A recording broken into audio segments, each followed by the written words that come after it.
So welcome to 41 days YouTube channel. మనం already సదస్సులు సమావేశాల్లో భాగంగా కొన్ని సదస్సులు సమావేశాల గురించి చూసాం. నెక్స్ట్ మరొక సమావేశం గురించి తీసుకుంటే రైజ్ 2020 వర్చువల్ సమావేశం గురించి చూద్దాం.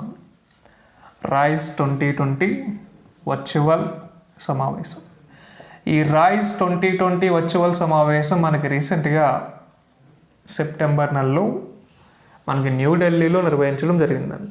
ఈ సమావేశం యొక్క ముఖ్య ఉద్దేశం ఏంటంటే కృత్రిమ మేధస్సుని బాధ్యతాయుతంగా వాడుకున్నటకు, విద్యార్థుల యొక్క భవిష్యత్తుకు ఉపయోగపడే విధంగా వాళ్ళని తీర్చిదిద్దడానికి, అదేవిధంగా వ్యవసాయ రంగానికి సంబంధించి మనకి విపత్తు నిర్వహణ అంశాలకి సంబంధించి ఈ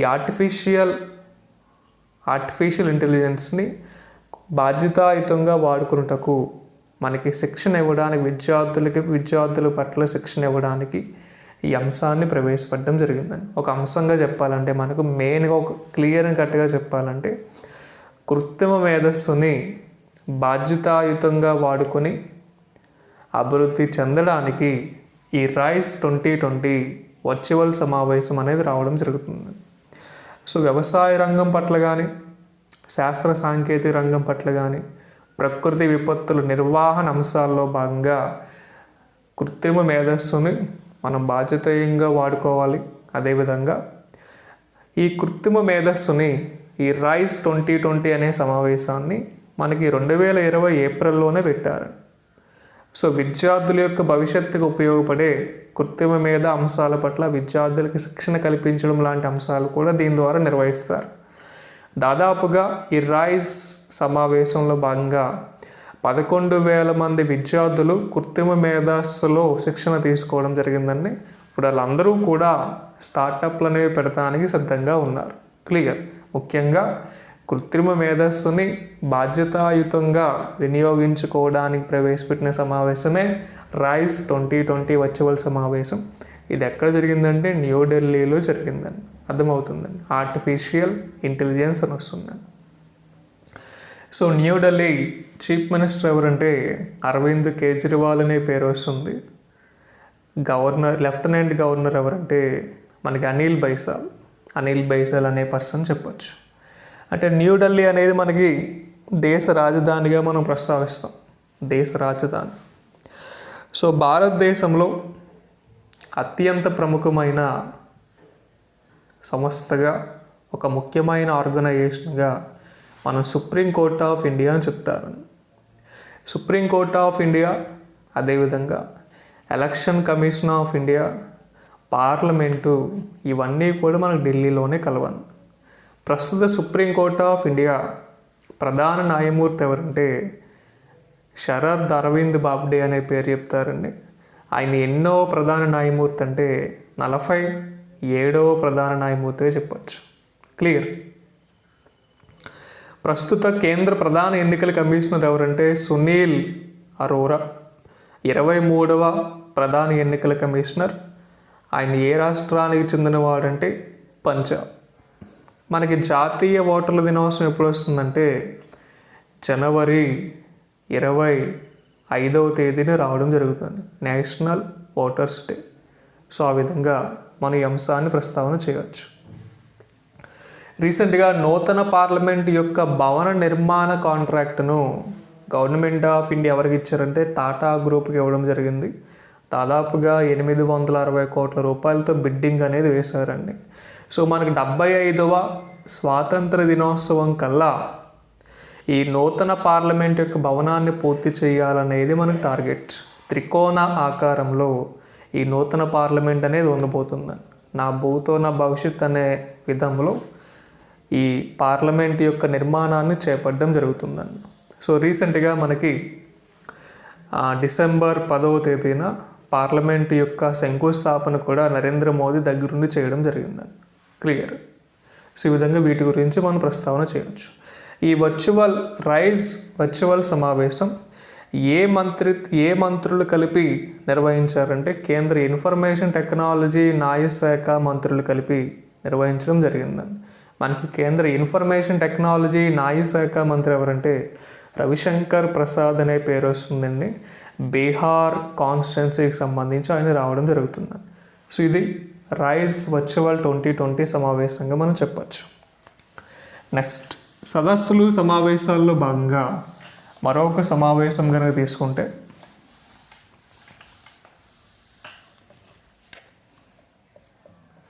రీసెంట్గా భారత్ యొక్క ప్రధానమంత్రికి డెన్మార్క్ యొక్క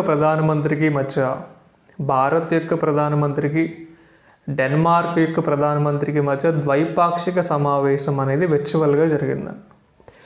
ఈ ద్వైపాక్షిక సమావేశంలో ముఖ్యంగా వ్యాపార వాణిజ్య రంగ అంశాల మీదే సమావేశం జరిగిందండి. అయితే ఇక్కడ మనకు మెయిన్గా కావాల్సింది ఏంటంటే, ప్రస్తుతం కరోనా విపత్తు కారణంగా చాలా దేశాలు ఆర్థిక సంక్షోభంలోకి వెళ్ళిపోయినాయి. మన దేశం కూడా ఉంది. అయితే అభివృద్ధి చెందుతున్న దేశాలు ఒక గ్లోబల్ చైన్ని ఫామ్ చేయడం జరుగుతుందండి. గ్లోబల్ చైన్ అనేది, ఈ గ్లోబల్ చైన్ అనేది కొన్ని దేశాలకి మాత్రమే పరిమితం కాకూడదు, మిగతా దేశాలు కూడా వర్తింపు చేయాలనే ఉద్దేశంతో భారతదేశం ముఖ్యంగా జపాన్, ఆస్ట్రేలియా, అమెరికా లాంటి దేశాలతో అత్యున్నత స్థాయిలో వ్యాపార వాణిజ్య రంగ రక్షణ రంగ అంశాల మీద ఒప్పందాలు చేసుకుంటుందని. ఈ భారత్, డెన్మార్క్ దేశాల మధ్య జరిగిన ద్వైపాక్షిక సమావేశంలో భాగంగా 2016 నుంచి 2018కి వీళ్ళకు ఆర్థిక పురోగతి ఏ విధంగా ఉందనేది కూడా మనకి ఒక నెంబర్ అనేది ఇవ్వడం జరిగిందండి. సో భారత్ మరియు డెన్మార్క్ ద్వైపాక్షిక సమావేశం,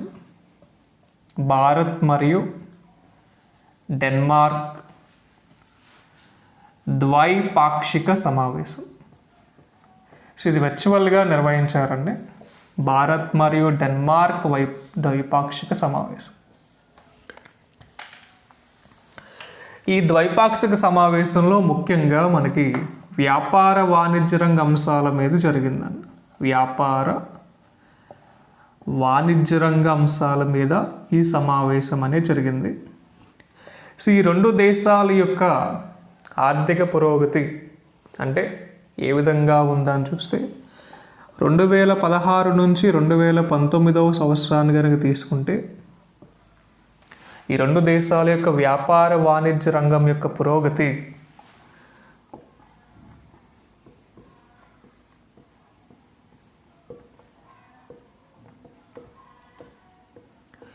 $2.82 బిలియన్ నుంచి $3.63 బిలియన్ చేరింది. అంటే వీళ్ళకి వ్యాపార వాణిజ్య రంగ అంశాల యొక్క విలువగా మనం చెప్పచ్చు. అంటే ఈ రెండు దేశాలు కూడా వ్యాపార వాణిజ్య రంగ పరంగా అధికంగా ప్రియారిటీ ఇస్తున్నాయి మనకు తెలుస్తుంది. సో 2016 నుంచి 2019కి వీళ్ళ యొక్క వాణిజ్య విలువల యొక్క శాతం అనేది పెరిగిందని అర్థమవుతుందని. సో డెన్మార్క్ యొక్క ప్రధానమంత్రి ఎవరంటే మెట్ ఫ్రెడరిక్సన్ అనే పేరు వస్తుందండి. మెట్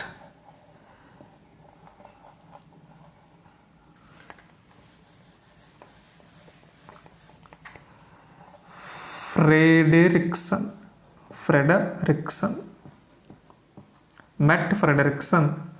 డెన్మార్క్ దేశం యొక్క ప్రధానమంత్రి. సో డెన్మార్క్ యొక్క రాజధాని ఏదంటే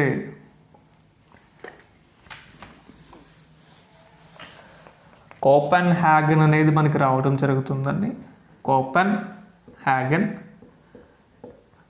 కరెన్సీ దనీష్ క్రోన్ అనేది రావడం జరుగుతుందండి. అర్థమవుతుందండి. సో భారత్ తరపున ఈ సమావేశానికి నరేంద్ర మోదీ అటెండ్ అవ్వడం జరిగింది. డెన్మార్క్ దేశం నుంచి అయితే మెట్ ఫ్రెడరిక్సన్ అటెండ్ అవ్వడం జరిగిందండి. ఇది అంశానికి సంబంధించి మనం చెప్పొచ్చు. డెన్మార్క్కి సంబంధించి, భారత్కి సంబంధించి వచ్చే ద్వైపాక్షిక సమావేశం. క్లియర్. నెక్స్ట్, భారత్ మరియు శ్రీలంక దేశాల మధ్య కూడా ఒక ద్వైపాక్షిక సమావేశం జరిగిందండి. భారత్ మరియు శ్రీలంక దేశాల మధ్య కూడా ఒక ద్వైపాక్షిక సమావేశం జరిగింది. ఈ ద్వైపాక్షిక సమావేశం ఏ రంగ అభివృద్ధికి సంబంధించి, ఏ రంగాల యొక్క అభివృద్ధికి సంబంధించి జరిగిందనేది తెలియాలి. ఏ రంగాల యొక్క అభివృద్ధికి సంబంధించి సమావేశం జరిగిందంటే ఆర్థిక సామాజిక భద్రత అంశాల కోసం ఆర్థిక సామాజిక రక్షణ అంశాలకు సంబంధించి భారత్ మరియు శ్రీలంక దేశాల మధ్య ద్వైపాక్షిక సమావేశం వెర్చువల్గా జరిగింది. ఆర్థిక రక్షణ అంశాల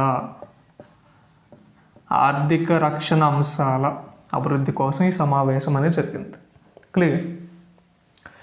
అంటే భారతదేశం నుంచి నరేంద్ర మోదీ అటెండ్ అయితే శ్రీలంక దేశం నుంచి శ్రీలంక ప్రధానమంత్రి అయిన మహేంద్ర రాజపక్సే అటెండ్ అవ్వడం జరిగిందని. మహేంద్ర రాజపక్సే. సో మహేంద్ర రాజపక్సే రీసెంట్గా శ్రీలంక దేశానికి ప్రధానమంత్రిగా సెలెక్ట్ అవ్వడం జరిగింది.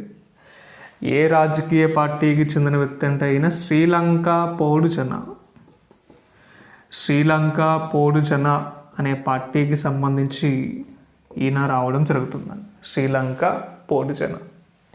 సో భారత్ శ్రీలంక మధ్య ద్వైపాక్షిక సమావేశం జరిగింది.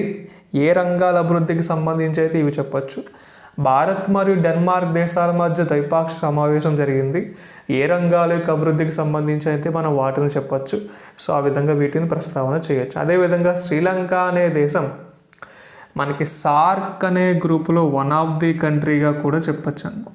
సార్క్ అంటే south Asian association for regional cooperation. రీసెంట్గా సార్క్ యొక్క నూతన సెక్రటరీ జనరల్గా శ్రీలంక దేశానికి చెందిన ఒక పర్సన్ అపాయింట్ చేయడం జరిగిందండి. ఆ పర్సన్ పేరు కనుక తీసుకుంటే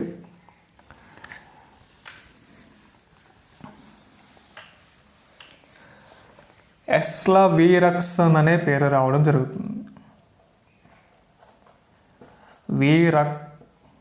వీరక్సన్ ఎస్లా వీరక్సన్ అనే పేరు రావడం జరుగుతుంది. ఎసాల వీరక్సన్ అని, ఎస్లా కాదు, ఎసాల వీరక్సన్ ప్రజెంట్ సార్క్ అనే సంస్థ యొక్క నూతన సెక్రటరీ జనరల్. ఆయన ఏ దేశాలకు చెందినవాడంటే శ్రీలంకకి సంబంధించి వస్తాడు. సార్క్ని స్థాపించింది 1985లో స్థాపించారు. ప్రధాన కార్యాలయం ఎక్కడంటే మనకి కాఠ్మండు, నేపాల్ అనేది రావడం జరుగుతుందండి. కాఠ్మండు, నేపాల్ అనేది వస్తుంది. సో నేపాల్ యొక్క ప్రధానమంత్రి ఎవరంటే బిద్యాదేవ్ భండారి. నేపాల్ ప్రధానమంత్రి కేపీ శర్మ ఓలి. అధ్యక్షుడు ఎవరంటే బిద్యాదేవ్ భండారి చెప్పచ్చు. సో మనకి 2020 అక్టోబర్ 2 మహాత్మా గాంధీ జయంతి సందర్భంగా భారతదేశం నేపాల్ దేశానికి ఆరోగ్యరంగ, విద్యారంగ అంశాల పరంగా 41 అంబులెన్సుల్ని, 6 స్కూల్ బస్సుల్ని బహుమతిగా ఇవ్వడం జరిగిందని. ఇప్పటి వరకు నేపాల్ దేశానికి భారతదేశం దాదాపుగా 224 అంబులెన్సుల్ని వైద్యరంగ అవసరాల నిమిత్తం కోసం ఇవ్వడం జరిగిందని. క్లియర్. సో రీసెంట్గా మన భారత ఆర్మీ అధికారి మనోజ్ ముకుంద్ నరవానే నేపాల్ పర్యటన కూడా చేశాడు. కారణం ఏంటంటే రీసెంట్గా భారత్కి నేపాల్కి మధ్య నెలకొన్న కొన్ని సరిహద్దు అంశాల పరిరక్షణకు సంబంధించి మనోజ్ ముకుంద్ నరవానే నేపాల్ పర్యటన చేశాడని. సో మనోజ్ ముకుంద్ నరవానే ఇండియన్ ఆర్మీకి ఎన్నో అధికారి అంటే 27వ అధికారిగా మనం చెప్పచ్చు. 27వ అధికారి. సో ఆ విధంగా వీటిని చెప్పచ్చు. అదేవిధంగా శ్రీలంక అనే దేశం ప్లాస్టిక్ ఉత్పత్తి దిగుమతులని నిషేధించిన దేశంగా కూడా వార్తల్లోకి వచ్చిందండి. ప్లాస్టిక్ ఉత్పత్తి దిగుమతులని నిషేధించిన దేశంగా కూడా మనం శ్రీలంక అనే దేశాన్ని చెప్పచ్చు. సో భారత్ శ్రీలంక మధ్య సంబంధించి వచ్చే అంశాలు. సో మహేంద్ర రాజపక్సే ప్రధానమంత్రి, అధ్యక్షుడు ఎవరంటే గోటబాయ రాజపక్సే. భారత్ మరియు శ్రీలంక దేశాల మధ్య వచ్చే యుద్ధ విన్యాసం ఏదంటే మనకి మిత్రశక్తి అనేది రావడం జరుగుతుందండి. మిత్రశక్తి, స్లినెక్స్ అనేవి వస్తాయి. మిత్రశక్తి, స్లినెక్స్ అనే యుద్ధ విన్యాసాలు భారత్ మరియు శ్రీలంక దేశాల మధ్య వచ్చే యుద్ధ విన్యాసాలుగా చెప్పచ్చు. క్లియర్. సో ఇది ఈ అంశంగా మనం చెప్పచ్చు. నెక్స్ట్, సదస్సులు సమావేశాల్లో భాగంగా మరొక అంశాన్ని కనుక ప్రస్తావిస్తే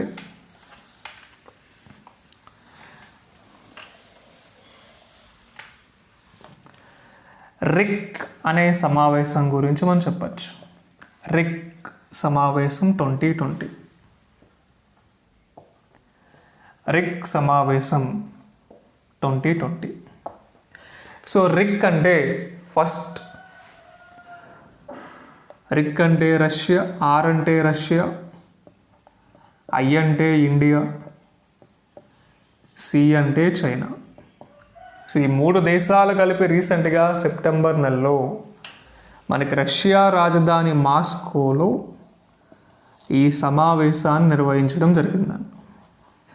ఏంటి సమావేశం యొక్క ప్రత్యేకత అంటే, ప్రపంచవ్యాప్తంగా శాంతిపరమైన అంశాల అభివృద్ధికి లేదా అభ్యున్నతికి ఈ 3 దేశాలు చాలా ప్రముఖమని ఈ 3 దేశాలు కలిపి ఒక సమావేశం నిర్వహించినాయి. అంటే ప్రపంచం అంతర్జాతీయంగా శాంతిరంగ స్థాపనకి సంబంధించి ఈ 3 దేశాలు చాలా ప్రముఖమని మనకి ఐక్యరాజ్య సమితి గుర్తించి ఈ 3 దేశాలతో మాట్లాడి ఒక సమావేశాన్ని కండక్ట్ చేయడం జరిగిందండి. అదే రిక్ సమావేశం. రష్యా, ఇండియా, చైనాకు సంబంధించి ఈ సమావేశం వస్తుందండి. ఈ సమావేశం తరపున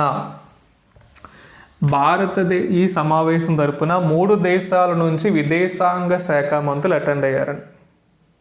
విదేశాంగ శాఖ మంత్రులు అటెండ్ అయ్యారు. రష్యా దేశం నుంచి సెర్గీ లెప్రోవ్ అనే పర్సన్,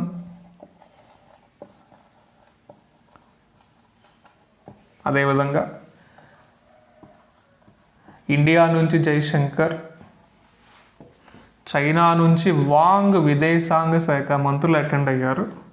అంటే ఇది రక్షణ రంగానికి సంబంధించి వస్తుంది. అదేవిధంగా మనకి విదేశాంగ శాఖ కార్యక్రమాల అభివృద్ధికి సంబంధించి కూడా రావడం జరుగుతుందండి. సో రిక్ అనే సమావేశం ఎక్కడ జరిగింది? ఈ సమావేశానికి ఆ 3 దేశాల నుంచి ఎవరు అటెండ్ అయ్యారంటే ఇవి చెప్పచ్చు. సెర్గీ లెప్రోవ్, జైశంకర్, వాంగ్, వీళ్ళు ముగ్గురు కూడా ఆ 3 దేశాల యొక్క విదేశాంగ శాఖ మంత్రులుగా చెప్పచ్చు. అర్థమవుతుందండి. ఇది రిక్కి సంబంధించి వస్తుందండి. సో ఏ ప్రదేశంలో జరిగిందంటే రష్యా రాజధాని మాస్కోలో జరిగింది. ఇక్కడ రష్యా కనుక తీసుకుంటే, రష్యా భారత్కి యుద్ధ నైపుణ్యాల పరంగా యుద్ధ సామాగ్రిని అధికంగా సప్లై చేసే దేశంగా మనం రష్యా చెప్పచ్చు. అర్థమవుతుందండి. సో భారత్ నుండి రష్యా దేశానికి రాయబారి ఎవరంటే మనం బి వెంకటేష్ శర్మ అనే పేరు చెప్పచ్చు. భారత్ నుండి చైనా దేశానికి రాయబారి ఎవరంటే విక్రమ్ మిశ్రీ అనే పేరు చెప్పచ్చు. అంటే ఈ 2 దేశాలు కూడా మనకి చాలా ముఖ్యం. ఇది మనకి ఫేవర్గా ఉంటే చైనా అనే దేశం పూర్తిగా ఆపోజిట్. అర్థమవుతుందండి. ఇప్పుడు భారతదేశాన్ని నాశనం చేయాలని ఏ దేశం అధికంగా చూస్తుందంటే చైనా. అంటే భారతదేశాన్ని గెలవాలి, భారతదేశం మీద ఆధిపత్యం చెలాయించాలనేది చైనా చేస్తున్న కార్యక్రమాల అంశంగా మనం చెప్పచ్చు. ఈ విధంగా రిక్ అనే సమావేశం గురించి మనకు వస్తుందండి. భారత్ మరియు రష్యా దేశాల మధ్య వచ్చే యుద్ధ విన్యాసాల పేర్లు కనుక తీసుకుంటే మనకి 3 వస్తాయండి. ఒకటి ఇంద్ర, 2 ఇంద్ర నావీ, 3 ఏవియా ఇంద్ర. ఈ 3 కూడా భారత్ మరియు రష్యా దేశాల యొక్క యుద్ధ విన్యాసాలుగా. ఇది ఆర్మీకి సంబంధించి, ఇది నేవీకి సంబంధించి, ఇది ఎయిర్ ఫోర్స్ సంబంధించి వస్తుందండి. Present chief of Indian air force ఎవరంటే మనకి రాకేష్ కుమార్ సింగ్ భదౌరియా అనే పేరు వస్తుంది. Present chief of Indian navy ఎవరంటే మనకి కరంబీర్ సింగ్ అనే పేరు రావడం జరుగుతుందండి. అదే భారత్ మరియు చైనా దేశానికి వచ్చే యుద్ధ విన్యాసం ఏంటంటే హ్యాండ్ ఇన్ హ్యాండ్ అనేది ఒకటే వస్తుందండి. హ్యాండ్ ఇన్ హ్యాండ్ అనే యుద్ధ విన్యాసం భారత్ మరియు చైనా దేశాల మధ్య వచ్చే ఆర్మీ యుద్ధ విన్యాసంగా చెప్పచ్చు. నెక్స్ట్, రీసెంట్గా మనకి 2020 సెప్టెంబర్ అక్టోబర్ నెలలో మనకి కొన్ని ముఖ్యమైన యుద్ధ విన్యాసాలు జరిగినాయి. అవేమిటి, అవి ఏ ప్రదేశంలో జరిగినాయి అనేది కూడా చూద్దాం.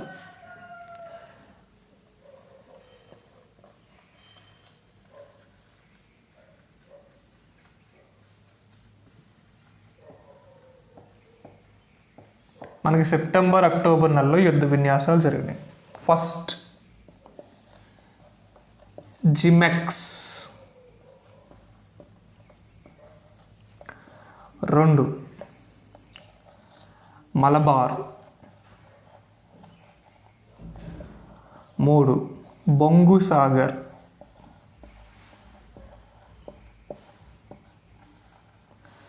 4 ఇంద్ర. ఈ 4 యుద్ధ విన్యాసాలు రీసెంట్గా మనకి ఫ్యూ డేస్లో జరిగినాయి. ఈ 4 యుద్ధ విన్యాసాలు కూడా జరిగింది ఒకే ప్రదేశంలో జరిగినాయి అండి. అరేబియా సముద్రంలో జరిగినాయి. అర్థమవుతుందండి. అరేబియా సముద్రంలో రీసెంట్గా మనకి ఈ 4 యుద్ధ విన్యాసాలు నిర్వహించడం జరిగిందండి. ప్రదేశం పేరుగా చెప్పచ్చు. అయితే ఇప్పుడు జిమెక్స్ అనేది భారత్ ఏ దేశంతో కలిపి నిర్వహించిన యుద్ధ విన్యాసం అంటే జపాన్. జిమెక్స్ అనేది భారత్ మరియు జపాన్ దేశాల మధ్య జరిగిన యుద్ధ విన్యాసంగా చెప్పచ్చు. భారత్కి జపాన్కి మధ్య జిమెక్సే కాకుండా ధర్మ గార్డియన్ అనే యుద్ధ విన్యాసం కూడా వస్తుందండి. ధర్మ గార్డియన్ అనే యుద్ధ విన్యాసం కూడా రావడం జరుగుతుందండి. అర్థమవుతుంది. మలబార్ అనేది ఏ దేశాల మధ్య వస్తుందని చూస్తే భారత్, అమెరికా, జపాన్ అండ్ రీసెంట్గా ఆస్ట్రేలియా కూడా చేరిందండి. సో మలబార్ అనే యుద్ధ విన్యాసం నావికాదళ యుద్ధ విన్యాసంగా చెప్పచ్చు. ఈ మలబార్ నావికాదళ యుద్ధ విన్యాసంలో కొత్తగా సభ్యత్వం పొందిన దేశం ఏదంటే ఆస్ట్రేలియా. ఒకసారి మలబార్ యుద్ధ విన్యాసం గురించి చూస్తే మనం ఈ మలబార్ యుద్ధ విన్యాసంలో మలబార్ అనే యుద్ధ విన్యాసాన్ని మొట్టమొదటిసారిగా ఏ 2 దేశాలు ప్రారంభించడం జరిగింది, తరువాత ఏ దేశాలు చేరినాయి అని చూద్దాం. 1992లో భారత్ మరియు అమెరికా దేశాలు ఈ మలబార్ అనే నావికాదళ యుద్ధ విన్యాసాన్ని మొదలుపెట్టినాయి. 2015వ సంవత్సరంలో జపాన్ అనే దేశం సభ్యత్వ దేశంగా మలబార్ యుద్ధ విన్యాసంలో చేరింది. రీసెంట్గా 2020లో ఆస్ట్రేలియా దేశం కూడా సభ్యత్వ దేశంగా చేరింది. సో మలబార్ అనేది నావికాదళ యుద్ధ విన్యాసం. Present chief of the Indian navy ఎవరంటే మనం ఆల్రెడీ చెప్పాం, కరంబీర్ సింగ్. 24వ ఇండియన్ నేవీ చీఫ్. డిసెంబర్ 4వ తేదీని ఇండియన్ నేవీ డేగా చెప్తారు. అర్థమవుతుందండి. నెక్స్ట్ బొంగు సాగర్. సో బొంగు సాగర్ అనేది కూడా నావికాదళ యుద్ధ విన్యాసంగా వస్తుంది. ఏ 2 దేశాలంటే భారత్ మరియు బంగ్లాదేశ్. భారత్ మరియు బంగ్లాదేశ్ దేశాల మధ్య ఈ బొంగు సాగర్ అనే యుద్ధ విన్యాసం వస్తుందండి. నావికాదళ యుద్ధ విన్యాసం ఇది ఎక్కడ జరిగిందంటే అరేబియా సముద్రంలోనే జరిగిందండి. బంగ్లాదేశ్ యొక్క రాజధాని ఢాకా, కరెన్సీ టాకా. బంగ్లాదేశ్ ప్రధానమంత్రి షేక్ హసీనా. ప్రెసిడెంట్ ఎవరంటే అబ్దుల్లా హమీద్ అనే పేరు మనం చెప్పడం జరుగుతుందండి. సో మనకున్న సరిహద్దు దేశాల్లో అతి ముఖ్యమైన సరిహద్దు దేశంగా బంగ్లాదేశ్ అనే దేశాన్ని మనం ప్రస్తావన చేయొచ్చు. ఇంద్ర ఆల్రెడీ మీకు చెప్పాను, భారత్ మరియు రష్యా దేశానికి సంబంధించి వచ్చే యుద్ధ విన్యాసంగా మనం చెప్పచ్చు. ఇది 2020 రీసెంట్గా జరిగిన యుద్ధ విన్యాసాల గురించి. అండ్ ఆల్రెడీ మనం కొన్ని అంశాలు చెప్పాం, అవి కూడా యాడ్ చేసుకోండి. ఇక్కడ మలబార్ యుద్ధ విన్యాసంలో రీసెంట్గా చేరిన దేశం ఏదనే మనకి ఇంపార్టెంట్ అండి. ఆస్ట్రేలియా అనే దేశాన్ని మనం చెప్పచ్చు. నెక్స్ట్ సదస్సులు సమావేశాల్లో భాగంగా వీటిని మనం ప్రస్తావన చేయవచ్చు. సో రిమైనింగ్ సదస్సులు సమావేశాల గురించి కూడా మనం ప్రస్తావిద్దాం. All the best.